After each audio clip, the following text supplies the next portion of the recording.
Hello everybody, welcome back to my channel. My name is DeConti, and today we'll be talking about everything you need to know what to expect in Navy boot camp.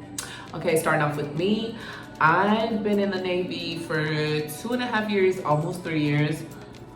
And so I went to boot camp in March of 2020. So a little bit has changed since then, but not too much. But yeah, we're gonna go ahead and get into this. So we're gonna talk about the night before arrival. The night before arrival, I would advise you to get some sleep. Like, yes, you're nervous and all of that, but like, I would say like the big thing is to get some sleep. Like, you have to get some sleep because those next 2-3 days, you're probably not gonna get any sleep. You'll get like 6 hours of sleep maximum. So yeah, night before arrival, night before you go back to MEPS in the morning and pick up your itinerary and go to the airport or just whatever that case might be, get some sleep. Your nerves will probably keep you up, but get some sleep. Try to sleep through the nerves and stuff like that.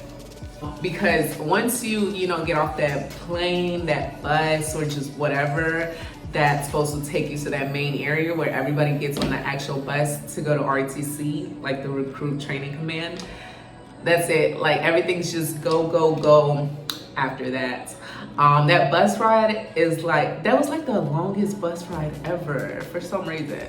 So that bus ride is like an hour, 45 minutes, like 45 minutes to an hour. But it feels like the longest bus ride ever because, you're going to boot camp, you don't know what to expect. Everybody's tired, everybody's excited, everybody's just ready to like start this journey. So the bus ride, everything's all calm. They're like showing you this video like, welcome to the United States Navy, like a long video that they expect you to just stay up and watch.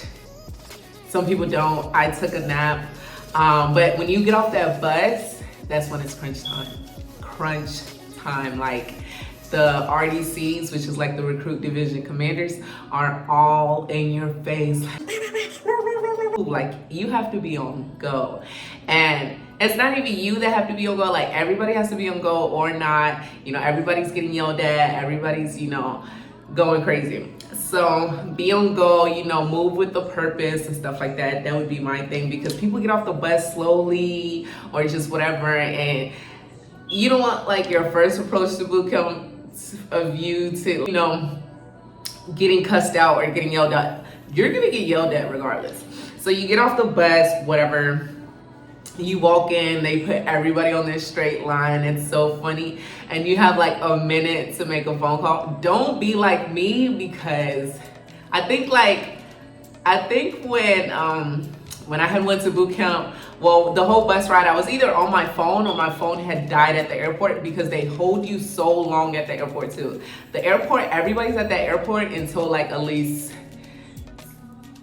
17, 18, 1900, like just waiting for everybody to arrive. So you don't even leave the airport until like in the night. So I was on my phone, texting on my friends and stuff. So my phone had died. So when we finally got to boot camp, it was like, everybody has a minute to make a phone call. I was like one of the few people who couldn't make a phone call because my phone had died. So the chief had walked up. At that time, I didn't know my ranks or like recognition or anything like that. Also try to get a few of those practices in before you get to boot camp, because they're gonna get on you for that. So, everybody was standing on the line making phone calls and stuff, and then the chief walks up and she's like, "Recruit, why are you not calling your family?" And I was just like, and I didn't know she was a chief because, I didn't know my ranks and recognition. And I was just like, petty officer. And she went so crazy. She was like, "I'm not a fucking petty officer." It wasn't funny then, but it was funny like a few months later when I was thinking about it. She was like, "I'm not a fucking petty officer." Blah, blah, blah, like going crazy because, ranks and recognition is so important at boot camp. Like, if you call a chief a petty officer, they're gonna go crazy on you, like be all up in your face. If you even call a petty officer a chief, they're gonna go crazy. If you call anybody a rank that's not their rank, they're gonna go crazy on you. So I learned that fast, so fast, because I was just like, I don't know, petty officer. And she was like, I'm not a petty officer. She was going so crazy. And it was funny later on, but then I was scared. I was like, oh shoot. So yeah, you get like a 1-minute phone call to your family to let them know that you arrived and all of that. Make that phone call sweet and short. Don't be on the phone, you know, like, hey wife, hey daughter, hey grandma, y'all, did you make that sweet potato pie? No, they're not going for that. They will literally snatch that phone out of your hand and hang it up. Not going for that, because you should have been did that before you even got on that bus and stuff like that. So after that, your whole boot camp processing basically starts. So there's P days and stuff like that, which is processing days. That's like a week or so, if I remember correctly. P days is a week. You're processing, you're like doing all these drug tests, you're getting all these shots. P days are so annoying because you feel like that's boot camp, but it's not boot camp. During P days also, I think you also do your first PFA, if I'm not mistaken, which is the one where the recruiters tell you that if you pass, you'll get like an extra bonus or something like that. So all of that is during P days. And then after P days, you either stick with that division or you like place in like an actual division that will be your division throughout the whole boot camp, unless, you know, you get set back or whatever happens. Yeah, also during P days, you get fit for full duty. Fit for full duty is like them making sure you're healthy, you know, everything that you put on your MEPS record is true.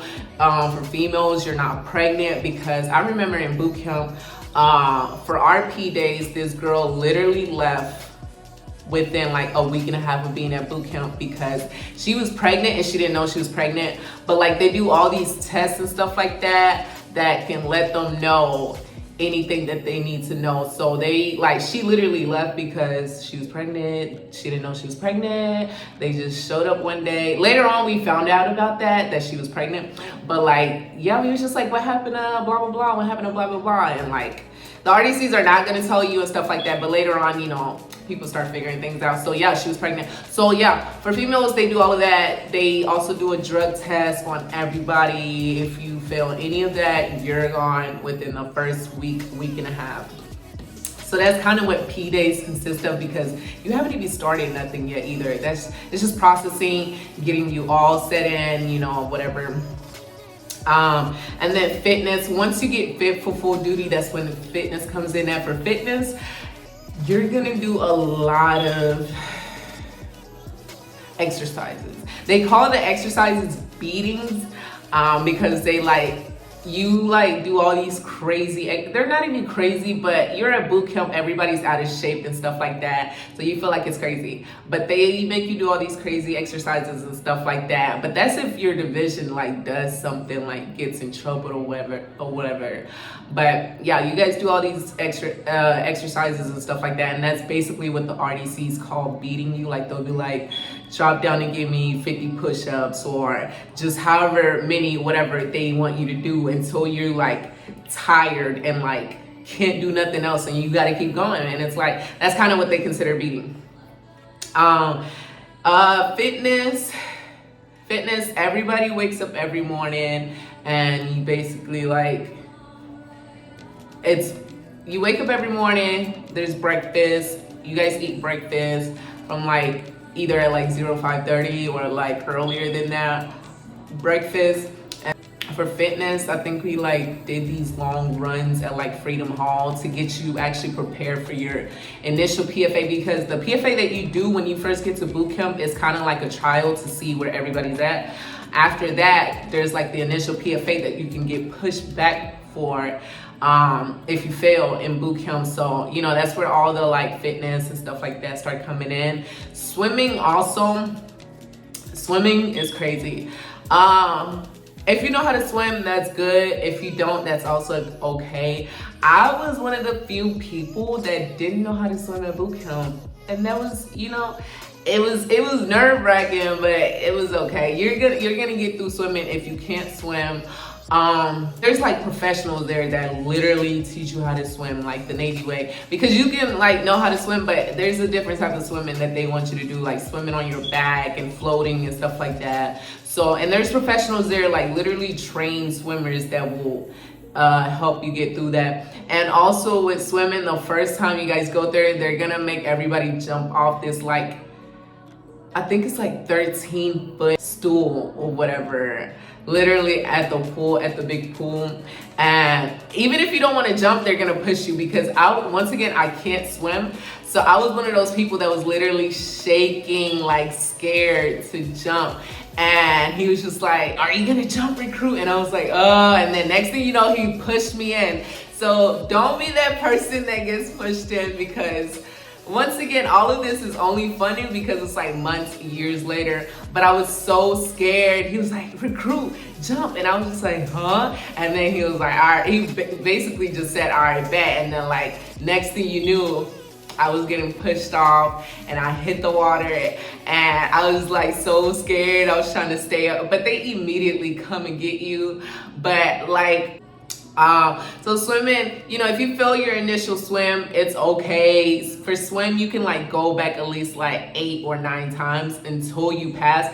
Don't try to go back that many times, especially if they're like when they're doing like hand-on-hand trainings, because they do that. They do like personal trainings and stuff like that, or like divisional trainings for people that don't know how to swim. Because believe it or not, a lot of people go to Navy boot camp and don't know how to swim, and that's okay, because they're gonna get you right. So swimming, also in boot camp, what people don't realize is that you have to stand watch, like at your ship's compartment, you know, and stuff like that. You have to stand watch. You have to know your general orders and stuff like that. Yeah.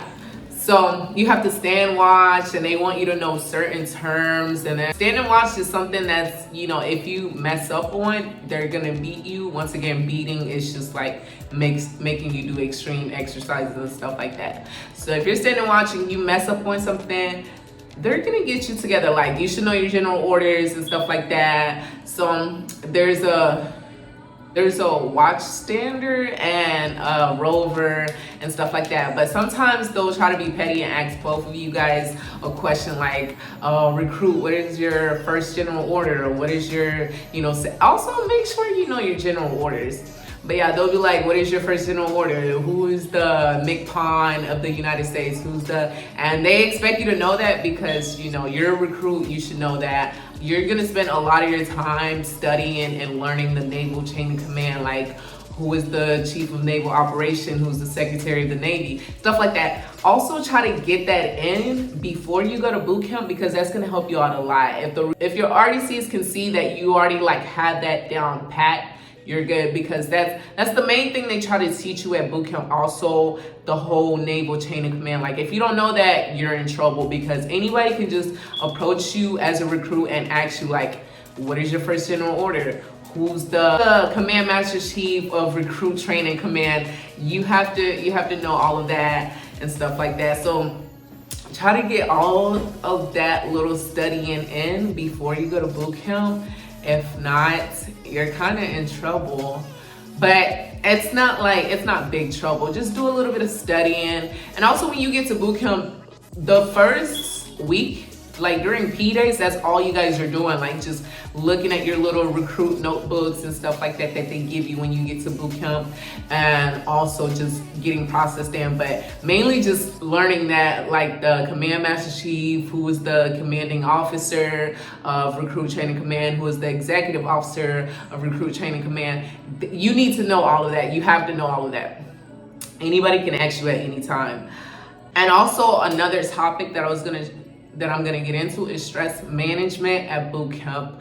Stress management is so important. It's crazy because they have classes on that, but you know, while you're in that moment, while you're in that environment, trying to manage your stress is gonna be kind of hard, because it's like, you guys are telling me to do this, but how am I supposed to do that when, you know, if I'm gonna go back and, you know, do all of that. So I would say for stress management, just always remember what and why you joined. It helped me a lot. If you feel like you need to write that down before you even go to boot camp, like remember why you joined, remember the reason why you're doing it. It will calm you down in a lot of cases, because you'll be like, okay, I'm doing this for my daughter, I'm doing this for my mom, I'm doing this for my family, I'm doing this for my grandma, like stuff like that. Writing it down and always keeping that on your mind is gonna help you, because honestly, boot camp is supposed to be a stressful environment.